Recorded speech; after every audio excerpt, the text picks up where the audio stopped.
कल हमने क्वेश्चन पूछा था that a thing that is inherited, मतलब ऐसी चीज़ जो कि हमें अपने पूर्वजों से मिलती है, अपने पेरेंट्स से मिलती है, जैसे कि मनी हो गई, प्रॉपर्टी हो गई, हेयर कलर हो गया, हाइट हो गई, आइज कलर हो गया। वो क्या होता है? तो वो होता है इनहेरिटेंस। ये नाउन है, इसका मतलब होता है विरासत। जैसे कि इस इमेज में दिखाया जा रहा है, जो अपने पेरेंट्स से प्रॉपर्टी, मनी और जो भी चीज़ें मिलती हैं वो इनहेरिटेंस होती हैं। काजिंग नो हार्म, ऐसी चीज़ जो नुकसान नहीं पहुंचाती है, हार्मलेस होती है। जैसे कि इस इमेज में दिखाया जा रहा है डज ही बाइट, मतलब कि जो ये डॉगी है क्या वो काटेगा? तो उसने बोला नो हिज इनॉक्वस, मतलब वो इनॉक्वस होती है, मतलब जो हार्मलेस होती है उसको क्या कहते हैं? इनॉक्वस। इनॉक्वस एडजेक्टिव है, इसका मतलब होता है अहानिकर।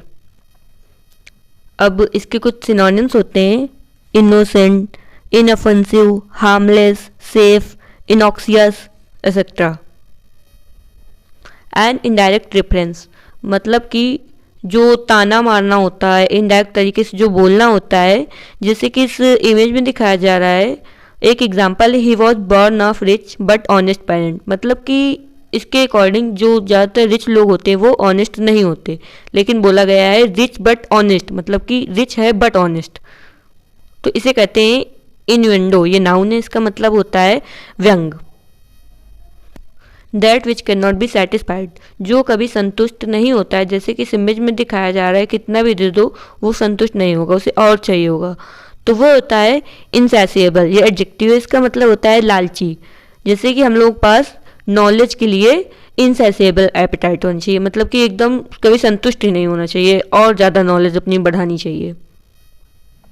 राइट वर्ड ऑन स्टोन और पेपर, मतलब कि जो वर्ड्स हैं उनको स्टोन पर लिखना या फिर पेपर पर लिखना, जैसे कि इस इमेज में दिखाया जा रहा है, उसे कहते हैं इंस्क्राइब। ये वर्ब है, इसका मतलब होता है अंकित करना। बीइंग अनेबल टू पे वंस डेट, मतलब कि जो अपने कर्ज हैं उनको चुकाने में अनेबल होना, वो होता है इंसॉल्वेंट। ये एडजेक्टिव, इसका मतलब होता है दिवालिया। जैसे कि बैंक से लोन लिया और उसको अपना उधार नहीं चुका पाए, लोन नहीं चुका पाए, तो वो लोग इंसॉल्वेंट हो जाते हैं।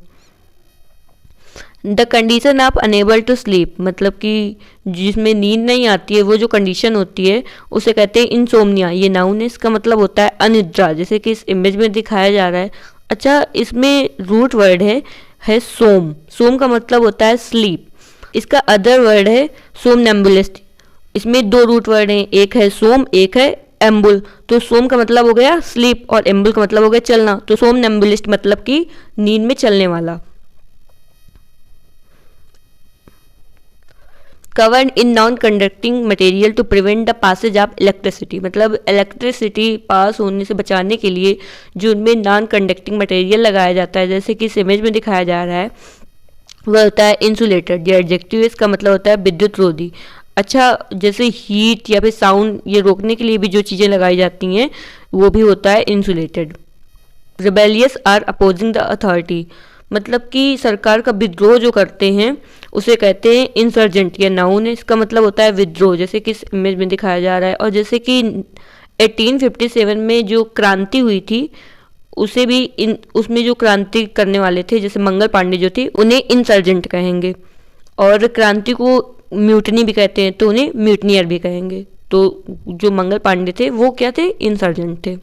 That which can not be perceived by touch, perceive मतलब होता है महसूस करना, जिसे टच करके महसूस नहीं किया जा सकता है वो होता है इंटेंजिबल। ये एडजेक्टिव, इसका मतलब होता है अदृश्य। जैसे कि इंटेंजिबल असेट्स में होते हैं, नॉलेज हो गया इंटेंजिबल, इसको टच नहीं कर सकते हैं। गुडविल हो गया, कितनी अच्छाई है, वो सब टच नहीं कर सकते हैं। पेटेंट हो गया, जो पेटेंट लोग लेते हैं वो इसे टच नहीं कर सकते हैं। ट्रेड मार्क्स जो है वो टच नहीं किया जा सकता, तो ये क्या है? इंटेंजिबल असेट्स हैं। Combine to form a whole, मतलब कई छोटे छोटे पार्ट्स को मिलाकर एक होल के रूप में बनाना, जैसे कि इस इमेज में दिखाया जा रहा है, वह होता है इंटीग्रेट। ये वर्ब है, इसका मतलब होता है संगठित करना। जैसे कि जो स्टेट हैं वो सब मिलकर एक इंटीग्रेट होकर इंडिया बनाते हैं। The quality of being honest and having strong moral principle, मतलब एक दूसरे के साथ ऑनेस्ट रहना और हमेशा एक दूसरे के साथ देने की जो क्वालिटी होती है वो होती है इंटीग्रिटी। ये नाउन है, इसका मतलब होता है अखंडता।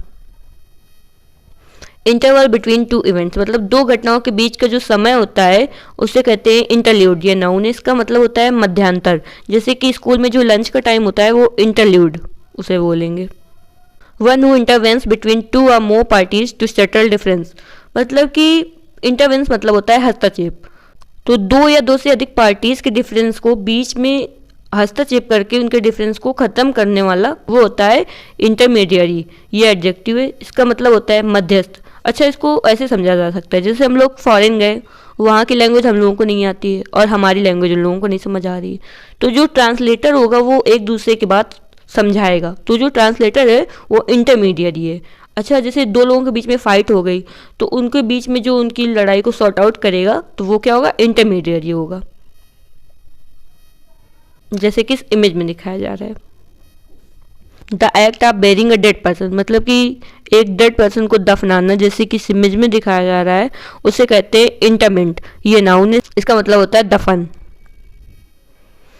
Continuing for a very long time, मतलब कि जो चीज़ बहुत ही लंबे समय तक बनी रहती है उसे क्या कहते हैं, इसका आंसर आप लोगों को कमेंट बॉक्स में देना है।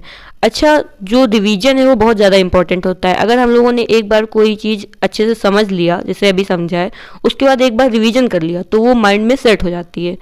तो रिवीजन करते हैं, हम क्वेश्चन बोलेंगे, उसका आंसर आप लोग हमारे आंसर के पहले देना है। इससे ये पता चलेगा कि वो चीज़ें आपके माइंड में अभी हैं या नहीं, और जल्दी से सेट हो जाएंगी।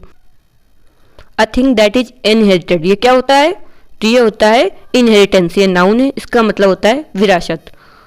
कॉजिंग नो हार्म, ये क्या होता है, ये होता है इनॉक्वस। ये एडजेक्टिव है, इसका मतलब होता है अहानिकर। एन इनडायरेक्ट रेफरेंस, ये क्या होता है, ये होता है इन्यूंडो। ये नाउन है, इसका मतलब होता है व्यंग। That which can not be satisfied, ये क्या होता है, ये होता है इनसैसिएबल। ये एडजेक्टिव है, इसका मतलब होता है लालची। राइट वर्ड्स ऑन स्टोन और पेपर, ये क्या होता है, ये होता है इंस्क्राइब। ये वर्ब है, इसका मतलब होता है अंकित करना। बीइंग अनेबल टू पे वंस डेट, ये क्या होता है, ये होता है इंसॉल्वेंट। ये एडजेक्टिव है, इसका मतलब होता है दिवालिया। The condition of unable to sleep, ये क्या होता है, ये होता है इंसोम्निया। ये नाउन है, इसका मतलब होता है अनिद्रा। इसमें रूट सोम है, सोम का मतलब स्लीप होता है, और एम्बुल जो है उसका मतलब वॉक होता है। Covered in non conducting material to prevent the passage of electricity, ये क्या होता है, ये होता है इंसुलेटेड। ये एडजेक्टिव है, इसका मतलब होता है विद्युतरोधी। Rebellious or opposing the authority, ये क्या होता है, ये होता है इंसर्जेंट। ये नाउन है, इसका मतलब होता है विद्रोही। That which can not be perceived by touch, ये क्या होता है, ये होता है इंटेंजिबल। ये एडजेक्टिव है, इसका मतलब होता है अदृश्य। Combine to form a whole, ये क्या होता है, ये होता है इंटीग्रेट। ये वर्ब है, इसका मतलब होता है संगठित करना। The quality of being honest and having strong moral principle, ये क्या होता है, ये होता है इंटीग्रिटी। ये नाउन है, इसका मतलब होता है अखंडता। इंटरवल बिटवीन टू इवेंट्स, तो ये क्या होता है, ये होता है इंटरल्यूड। ये नाउन है, इसका मतलब होता है मध्यांतर कार्यक्रम।